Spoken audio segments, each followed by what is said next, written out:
Okay, so guys, update tayo ng sitwasyon ngayong araw po, no? Araw ng Lunes. Naku po, ito ang ating ito ang ating bumungad ngayong araw. So Monday, so August 17 guys. So good afternoon, good afternoon. After good afternoon pala dahil po pala mag-alas 5. At itong sitwasyon natin, no, dito sa ating ayun, may dagat, oh. Nakita niyo 'yun, no?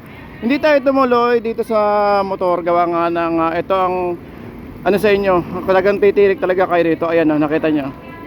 So hindi kayo kahit ganyang kalaki, titirik talaga yan, no? So lalo ang mga motor, kaya meron tayong mga ganito. Yan.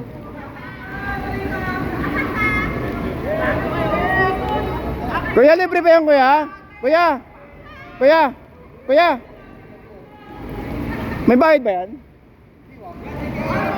Ayun. Ayun, oh. So guys, ayun, meron tayong mga may mga masakit tayo dito sa may bandang G. Araneta po ito, ha. So mas matindi po sa may Tatalon. Kung pupunta po tayo ng Tatalon, malamang iikot tayo ng EDSA. So ito po ang sitwasyon ngayong araw po ng Monday, dahil talaga namang nagpaano ang mga kababayan natin, no. Nagpa-cancel ng mga eskwela at itong bumungad sa atin. Ayan, no. Yan. So shout out sa mga rescue ng Quezon City. Anong barangay ba to?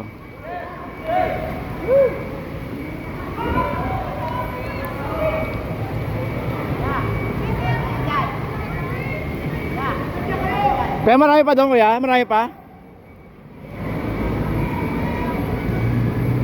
Alright, so punta naman tayo sa may bandang Tatalon, no? Tignan natin sa may ikot tayo ng EDSA at tignan natin ang sitwasyon. Ito kung gaano kalalim to, guys, oh. Ano tong hinuhuli ni tatay? Tay, hinuhuli nyo, tay? Ano hinuhuli nyo? Dito. Ay, hito? Meron dito? Dami nga eh. Oh? Bibilis lang. Yun lang. Saan galing yung hito na yun? Oo, kung saan galing eh. Baka galing sa fish pan. Oh, yun. So yun lang, no. So ito guys, ito may mga hito tayong nahuhuli rito. Kaya lang sobrang lalim nito, no. Kung makamotor o yung truck nga hindi nga umubra, oh. Aatras nga yung motor, oh. Ayun. So ano pa tayo, Quezon City tayo, guys, Quezon City. So may G. Araneta. So itong pag diniretso nyo po ito, papunta po ng San Juan, papunta po ng Tatalon. Mas matindi-tindi po doon, no, ang baha.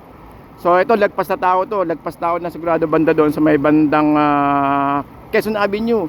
So ang gagawin natin, guys, isa magke-Quezonan tayo, mag-EDSA. EDSA po tayo, try natin yung EDSA kung ano ang kaganapan sa may EDSA ngayong araw ng Ito, tignan natin to sa tatay ko may huli.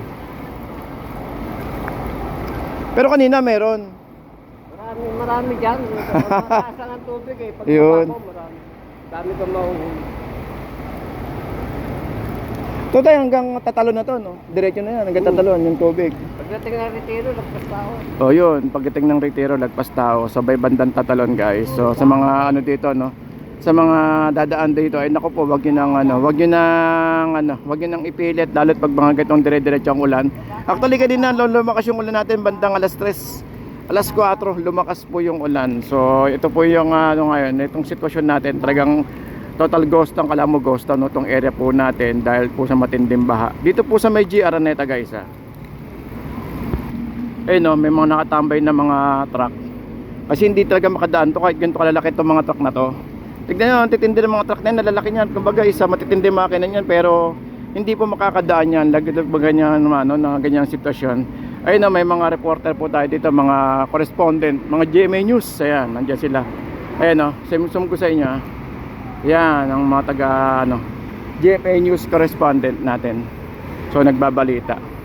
Alright, so siguro, no, tignan natin ang sitwasyon doon sa may papunta kasi tayo sa San Juan, eh. So tignan natin ang sitwasyon sa may kaya lang mag-EDSA po tayo, eh.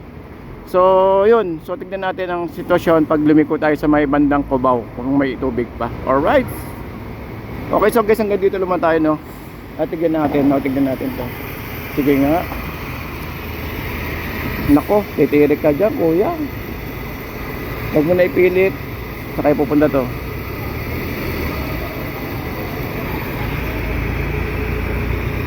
Ayun, no. Tignan natin, ha, kung uubra ba to. Saan pupunta yan? Tignan natin to, ha. Abangan natin yung pagtirik nito. Atras. Atras lang pala. Ayun, atras lang.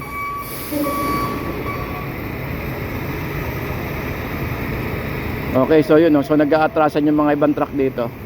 Alright, so lipat tayo ng lugar, lipat tayo ng location guys, lipat tayo location.